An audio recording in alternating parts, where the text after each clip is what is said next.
Since 2015, the Xbox has broken ground with comprehensive backward compatibility support that has seen over 500 Xbox 360 and 50-some original Xbox titles fully playable on modern Xbox consoles, thanks to a software and hardware-based solution that has seen old games feel new with even better visuals. Now the Xbox Series consoles with increased performance potential, the Backcompat team has found a miracle solution that will not only keep your catalog of games with you, but look and play better with something on console that before was absolutely impossible.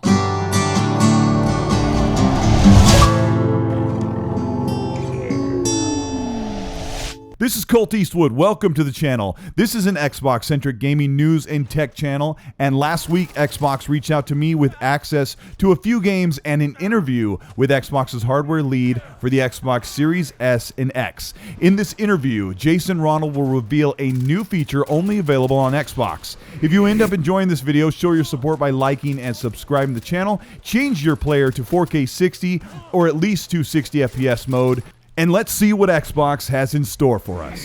I'm very excited to have the program manager for hardware at Xbox, Jason Ronald, on the channel to talk about a long-awaited feature that will elevate the way that we play an extensive catalog of games available on the Xbox Series S and X consoles. Jason, thanks for taking the time to talk to us about what's going on with Xbox. So you've got some new features ready. What's coming up? Yeah, I'm excited to be here this morning, Colt. Really appreciate it.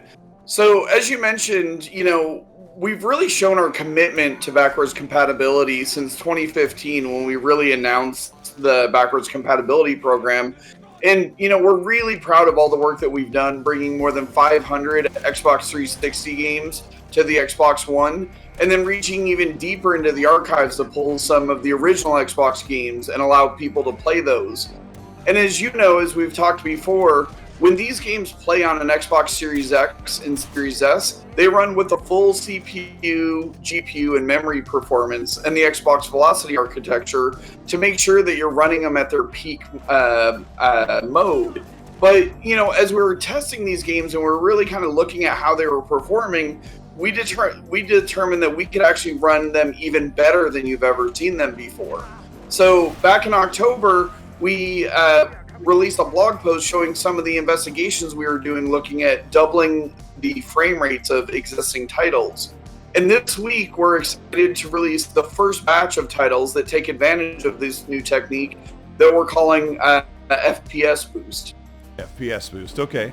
So you have a new batch. How many games are coming out first? So the first games we're releasing this week include Watch Dogs 2, Sniper Elite 4, UFC 4, Far Cry 4, and New Super Lucky's Tale. So it doesn't matter if you own these games on physical discs, if you own a digital entitlement, or you even accessing games like Sniper Elite 4 and New Super Lucky's Tale via Game Pass, all players get the benefits of this double frame rate technology that we have. So in all these cases, these games are currently running at 30 frames a second. After this week's update, they'll all be running at 60 frames a second. And in the case of New Super Lucky's Tale, we can actually quadruple the frame rate. So we're moving from 30 frames a second all the way up to 120 frames a second if you have a 120 hertz display. Okay. So this is kind of a mix of UFC 4 is pretty new. It came out last spring. And there's a couple older games. How did your team approach which games they would approve for the FPS boost first? So it's been an interesting feature as we've developed it. This technique doesn't work on all games. It really depends on how the game was originally written and how the game actually manages its internal clocks. So when we developed the technique, the first thing that we did is kind of looked across the catalog and said, what games do we believe that we can actually make this technique work for? And then we identified a large set of games, and then we started testing the games to make sure that the games actually play as good as they should. In some cases, there were some games that we had in the list that we actually discovered the game would play great, but occasionally we'd see animations run twice as fast, or maybe the physics engine was running so fast that it would actually break gameplay. or maybe at the beginning of the game looks great, but then we found a level, halfway through or 2/3 of the way through. And then ultimately we decided that, we can't enable it because we do always want to respect that original intent of the original creator. So, we've got many more games that are in testing right now. This is just the first set of games that we wanted to get out into the hands of the community because we think it shows really the breadth of how this technique works and how it can apply to a wide set of different games. Okay, so how soon would the rest of the public be able to get hands-on with these 5 games that get the FPS boost? So FPS Boost is releasing this week on February 17th. And then for the games that are currently in testing, we expect to release new games every couple weeks over the next couple months that all have this capability enabled. And then the other thing as well is, we know players want choice. And as an example with Auto HDR, which is a feature that we released at launch. And then in some cases, players will actually want to play these games exactly as they were on the console they originally were developed for. So in a system update coming out over the next couple months, we're going to be releasing the ability for players to either enable or disable Auto HDR and FPS Boost on a title-by-title basis so that you have the control in your hands to play the game exactly how you want to. Oh, Jason, how can you explain how the team approaches these games and what the magic is behind, because console games are normally locked to 30 FPS or locked in a certain way so they're optimized for the hardware at the time. What is the magic? Is this a secret that the team has been able to realize? Yeah, like I said, as we were originally testing the games on the Xbox Series X and Series S, we actually realized how much faster these next generation consoles can complete all the processing and all the rendering tasks. And what we actually discovered is, for a large portion of while the game's playing, the CPU and the GPU were idle because it had completed the task so quickly. Okay. And then basically the power of the hardware was being left unused. So what we actually do at the platform layer is when we discover a title that's actually doing this, we actually kind of fake the title out. The title doesn't actually know that it's running at a faster frame rate. But what we do is we basically say that the image is only on the screen for a fraction of a second, and then we let the title start processing the next frame immediately after. And we basically allow the title to run as fast as it possibly can. And what that ultimately results in is it results in nearly doubling the frame rate of the titles that we've chosen to enable FPS Boost on. First thing I thought of is Far Cry 5 came out a couple years ago, and that is running in the same Dunia engine. Far Cry Primal, Far Cry New Dawn, those are all the same engine. So my first idea is does that apply to those games, since they obviously aren't tied to physics, aren't tied to frame rate? What can you tell us about games that are like Watch Dogs 2 and Watch Dogs 1 use a similar engine? Would those be eligible? Are you even allowed to talk about what titles you're working on? Yeah, I can't share what titles that we're actively working on right now. But to your point, the team spent hundreds of thousands of hours working with all these games, testing these games across multiple hardware platforms. So there's certain things that we understand about how certain games perform, like you mentioned, which engine the game is on. So those really help inform us on what titles are great candidates. But until we actually complete the end-to-end testing, we don't know for sure if this technique will work. The other thing is after the game has gone through our rigorous testing process, we also provide a version of the build to the publisher as well. Because as I mentioned before, we want to make sure that we're respecting that original intent of the creator. So the publisher signs off on it as well. And we want to make sure that both we and the publisher are aligned that this is the best experience that we can deliver on the Xbox Series X and Series S. And then once we've signed off and the publisher signed off, that's when we're able to announce them and obviously release them to the community. People would hassle me if I didn't ask, which is kind of part of my other question. There are big games like Red Dead Redemption 2 that everyone keeps saying, I hope that this gets the 60 FPS treatment. Do you think there are possibly publishers or developers that don't want their games to be touched right now because they plan on doing remasters or they plan on doing their own updates to the games?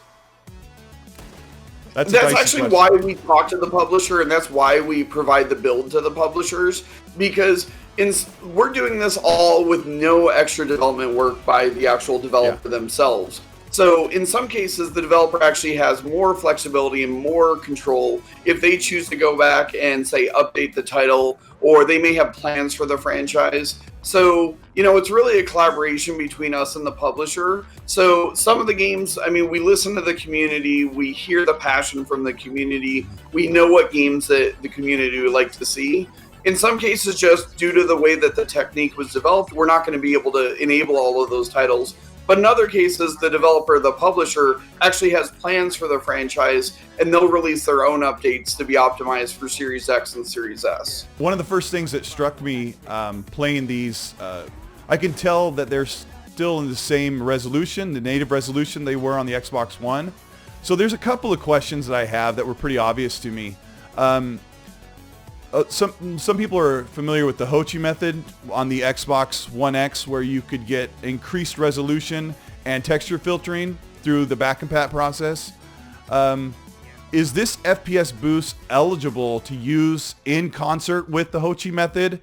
And the other half of the question is, are Xbox One X enhanced games not eligible for this? Is there some kind of conflict technically? So it really comes down to the performance of the title that determines whether or not we enable it or not. Like I said, we're doing this all treating the game itself as a black box, so we can't change the original source code. And that's the thing, is as we're kind of testing these titles, in some cases we've actually determined that if we lower the system resolution just slightly while the game's running, we can reach that effective doubling of the effective frame rate.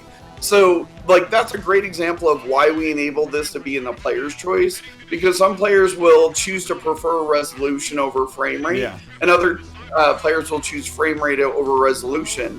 So we put that control in the player's hands. The other thing is as we're kind of looking at the overall processing and what's possible, auto HDR is all handled at the platform level. So, FPS boost plus auto HDR provides kind of that richest experience possible. In some cases with titles, for example, we disable anisotropic filtering to really free up all of the GPU to really maximize that frame rate. So it's really dependent title to title, system to system on how we can really take advantage of it.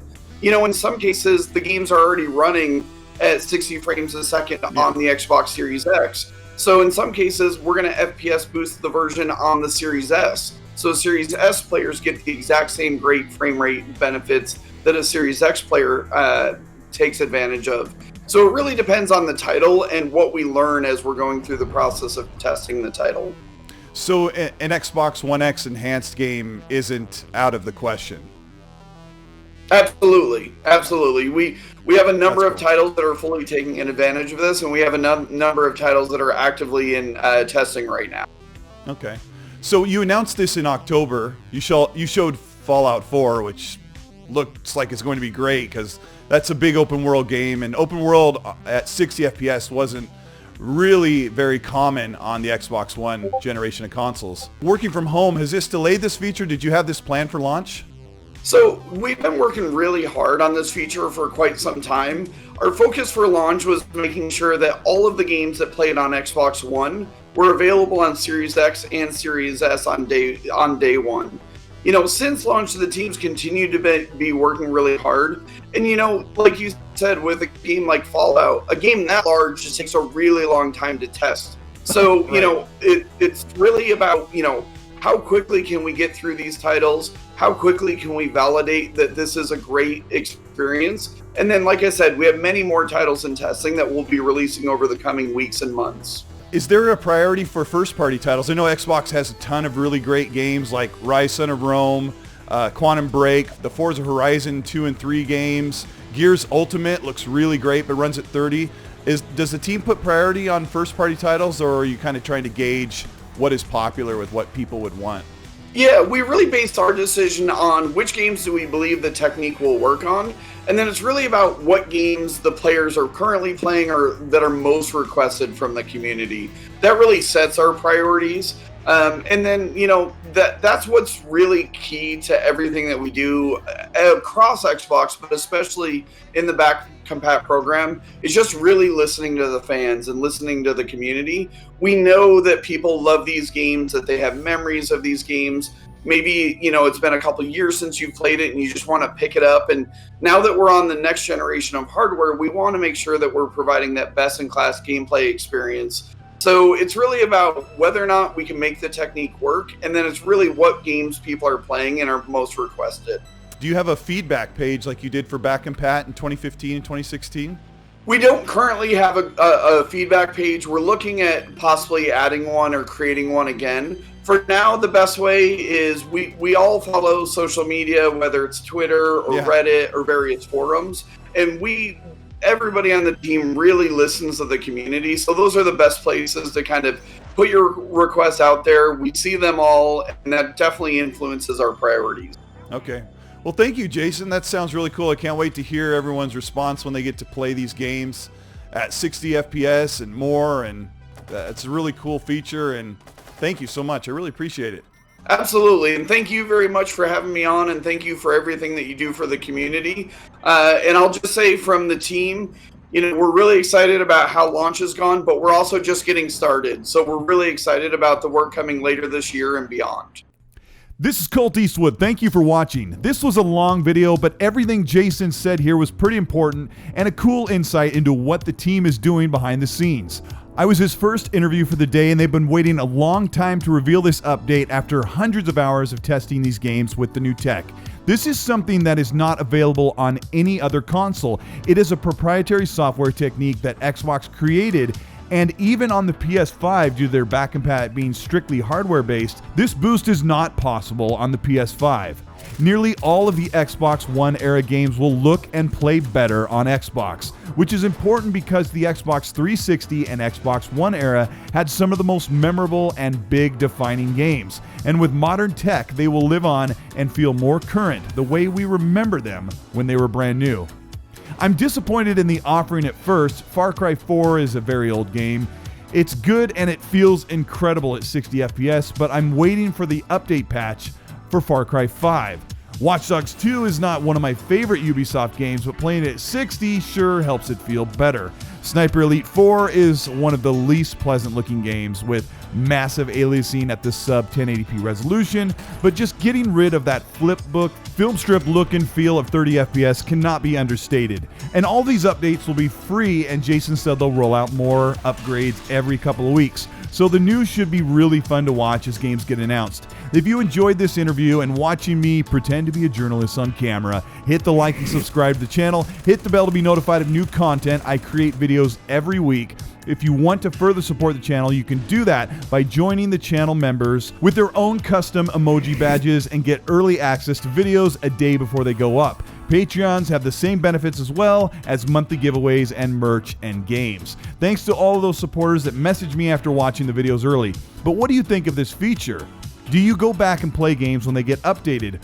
What game on this list are you most excited to play? I can't wait to hear your thoughts in the comment section. I really do read nearly every comment and try to answer questions, so be respectful there. Try not to argue and just be nice.